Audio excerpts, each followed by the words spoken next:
مێژووی مرۆڤایەتی پڕیەتی لە جەنگ و ململانەی مرۆڤەکان لەگەڵ یەکتری، بەڵام لە هەمان کاتیشدا لە زۆر ساتی مێژوویدا هەندێک نەخۆشی یان ڤایرۆس بە بێدەنگی مرۆڤی زیاتر کوشتووە لە چاو جەنگە گەورەکان.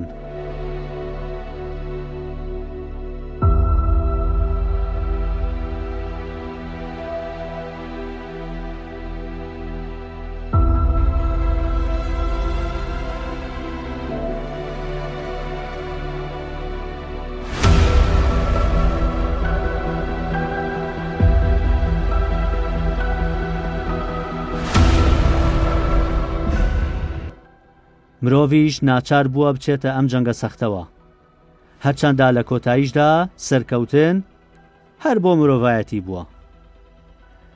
ئەنفلۆنزای ئیسپانی لە سەرەتای سەدەی 20دا نزیکەی 100 ملیۆن کەسی کوشتووە. نەخۆشیەکانی کۆلێرا و تاعون و سیل زۆر لە کۆرۆنا کوشندەتر بوون. کاتێک سەیری ئەدەبیاتی جیهانیش بکەین، پڕیەتی لە حکایەتی سەیر و سەمەرە، هەر لە حکایەتەکانی 1001 شەوە هەتا دەگاتە ئەدەبیاتی سەدەی 19 و 20م. حکایەتی سەیر و سەمەرە دەبینین لەبارەی جەنگی مرۆڤ و نەخۆشیەکان. تاعون یەکێکە لەو نەخۆشیانەی کە هەمیشە وەک دێوەزمەیەکی گەورە ڕوبەڕووی ژیانی مرۆڤایەتی بۆتەوە. هەموو کاتێک ئەم نەخۆشیە بۆتە هۆی کوژرانی ژمارەیەکی زۆر لە خەڵکی. نووسەری ناوداری فەڕەنسی ئەلبێر کامۆ لە ڕۆمانی تاعوندا زۆر بە جوانی وەسفی ڕەوشی ژیانی خەڵکی دەکات لە کاتی بڵاوبوونەوەی ئەم تاعونە و چۆن ژیانی ئەو خەڵکانەی کردووەتە دۆزەخ. مێژووی مرۆڤایەتیش پڕیەتی لەم نەخۆشیە کوشندەیە، هەرچەندە خۆشبەختانە لە ئێستادا کەم بووتەوە.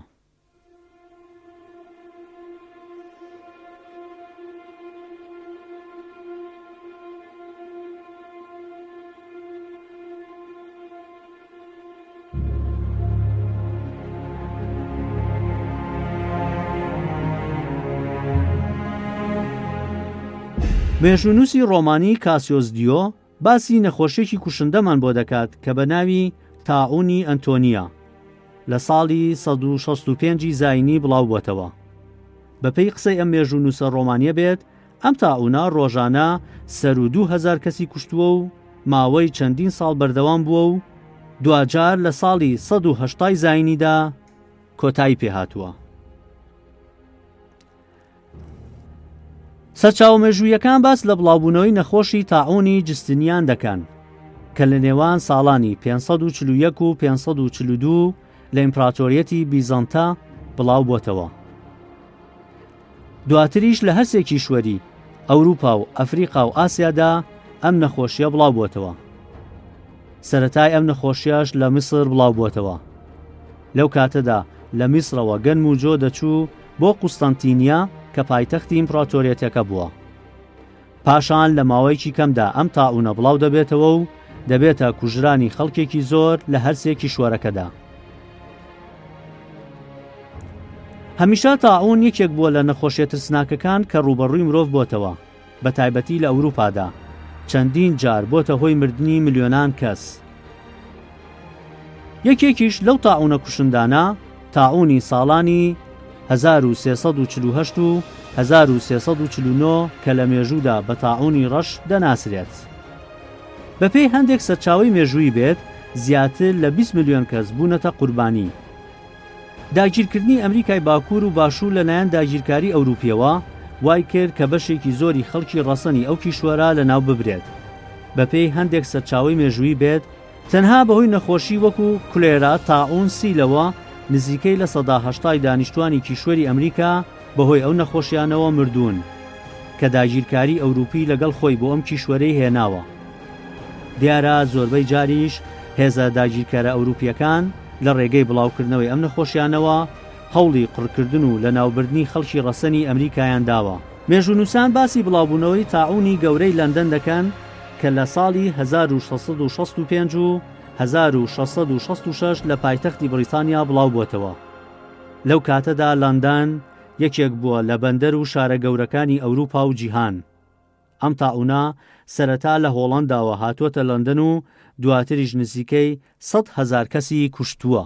جێگەی ئاماژەیە لەو کاتەدا ژمارەی دانیشتوانی لەندەن 300,000 کەس بووە. واتە سێیەکی دانیشتوانی شارەکەی لەناو بردووە.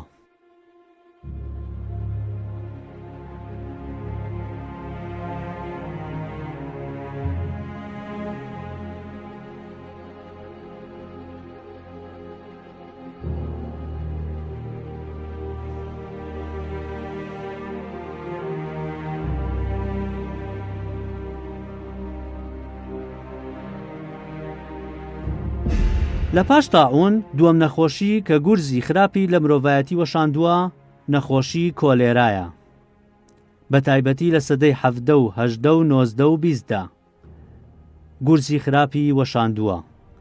ئەدەبیاتی جیهانیش پڕیەتی لە حکایەتی سەیر و سەمەرەی ئەم نەخۆشیە، بە تایبەتی نووسەری ناوداری کۆڵۆمبی گابرێل مارکیس لە ڕۆمانی خۆشەویستی لە زەمەنی کۆلێرادا بە شێوەیەکی ئەدەبی جوان وەصفی ئەو ڕەوشە ترسناکەی کردووە کە ڕوبەڕووی خەڵکی بۆتەوە لە ئەمریکای لاتین لە پاش بڵاوبوونەوەی نەخۆشی کۆلێرا. لە ساڵی 1820دا کۆلێرا تەواوی وڵاتانی باشووری ئاسیا دەگرێتەوە و بەهۆی کوژرانی سەر و 100,000 کەس. سەرەتای بڵاوبوونەوەی ئەم نەخۆشیەش لە شاری کالکوتای هیندیەوە بووە. پاشتر تەواوی وڵاتانی باشووری ئاسیا و ڕۆژەڵاتی ناوین و هەتاوەکو چینیشی گرتووەتەوە. لە پاش تاعون و کۆلێراوە نەخۆشیەکی دیکەی مەترسیدار ئەنفلۆنزایە. مرۆڤیش مێژوێکی تاڵی لەگەڵ ئەم نەخۆشیە کوشندەیە هەیە، بە تایبەتی لە ئەوروپادا. ئەوەش بە حوکمی ساردی کەش و هەواکەی. هەتاوەکو ئێستاش ئەنفلۆنزا گەورەترین و کوشندەترین نەخۆشیە کە ژمارەیەکی زۆری خەڵکی دەکوژێت لە جیهاندا. بەپێی هەندێک سەرچاوە بێت ساڵانە نزیکەی 250 بۆ 500,000 کەس بەهۆی ئەم نەخۆشیەوە دەمرن. ئەنفلۆنزای ئیسپانی. لە ساڵی 1918دا ئەنفلۆنزایکی کوشندە ئیسپانیای گرتەوە، پاشانیش بە تەواوی لە جیهاندا بڵاو بووە. لە مێژوشدا نامی نراوە ئەنفلۆنزای ئیسپانی. ئەم نەخۆشیە زۆر کوشندە بووە، بووەتە هۆی کوژرانی 70 بۆ 100 ملیۆن کەس. هەندێک سەرچاوە لەوە زیاتریش دەڵێن. بەپێی لێکۆڵینەوەیکی کەناڵی BBC کە لە ساڵی 2018دا لەبارەی ئەم ئەنفلۆنزایەوە کردی، ژمارەکە زۆر لەوە زیاتر بووە، چونکە لە ساڵی 1918دا تازە ڤایرۆسەکان پەیدا بوون و هێشتا زانستی پزیشکی هێندە پێشکەوتوو نەبووە تاوەکو بتوانێت دەرمانێکی باش بۆ دژایەتیکردنی ئەم ڤایرۆسا بدۆزێتەوە. لە کاتێکدا کۆی گشتی ژمارەی دانیشتوانی جیهان 500 ملیۆن کەس بووە، واتە 1 لەسەر 5 دانیشتوانی جیهانی لەناو بردووە.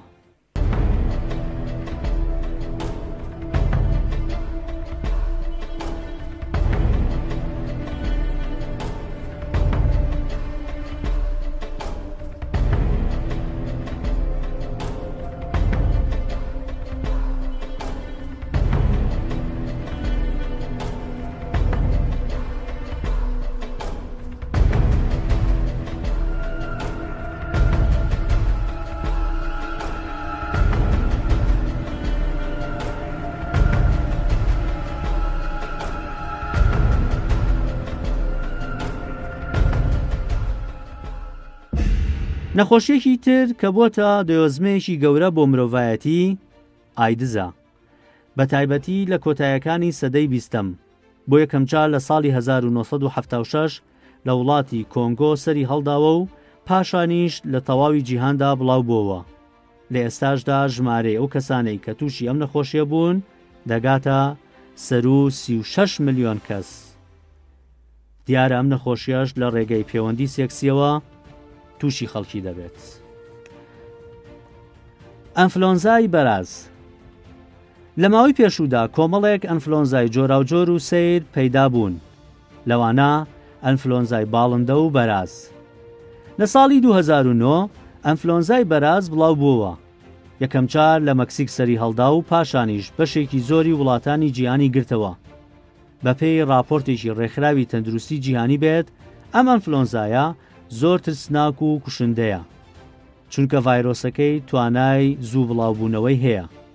هەروەها دەشتوانێت دژی ئەو دەرمانە نەبۆستێتەوە کە بۆ چارەسەرکردن بەکاردەهێنرێت. بەپێی ئامارێکی ڕێکخراوی تەندروستی جیهانی بێت ساڵی 2010 ژمارەی قوربانیانی ئەم ئەنفلۆنزایە گەشتە سەر و 18,000 کەس لە جیهاندا. ئەنفلۆنزای باڵندە ئەنفلۆنزایەکی دیکە کە بەرەوکی مرۆڤایەتی گرت ئەنفلۆنزای باڵندە بوو. ئەم ئەنفلۆنزایەش ماوەیەکی زۆر جیهانی تووشی دڵڕاوچێ کرد. هەرچەندە ئەم ئەنفلۆنزایە زیاتر تووشی باڵندەکان بوو، بەڵام دوجار مرۆڤیشی گرتەوە. بەڵام لە چاو نەخۆشیەکانی دیکە ژمارەی قوربانیانی کەمتر بوو. بەپێی راپۆرتێکی ڕێکخراوی تەندروستی جیهانی بێت لە ساڵی 2003 تاوەکو ساڵی 2014 ژمارەی ئەو کەسانەی بوونە قوربانی ئەم ڤایرۆسە 668 کەس بوون. بەڵام بووە هۆی لە دەستدانی ملیۆنان باڵندە لە سەرتاسەری جیهاندا. سارس نەخۆشیێکی کوشندەی دیکە لە ماوەی پێشوودا بەرەوکی مرۆڤایەتی گرت ڤایرۆسی سارس بوو. ئەم ڤایرۆسا یەکەم جار لە ساڵی 2002 لە شاری جانگ کۆنگی چینی بڵاو بووەوە. پاشتری جیهانی گرتەوە. هەرچەندە ژمارەی قوربانیانی ئەم ڤایرۆسە شکەم بوو، بەپێی دوایین راپۆرتی ڕێکخراوی تەندروستی جیهانی بێت ژمارەی قوربانیەکانی ئەم نەخۆشیە لە جیهاندا گەیشتە 800 کەس. ئەمە ژمارەیەکی کەم بوو لە چاو نەخۆشیە کوشندەکانی دیکە.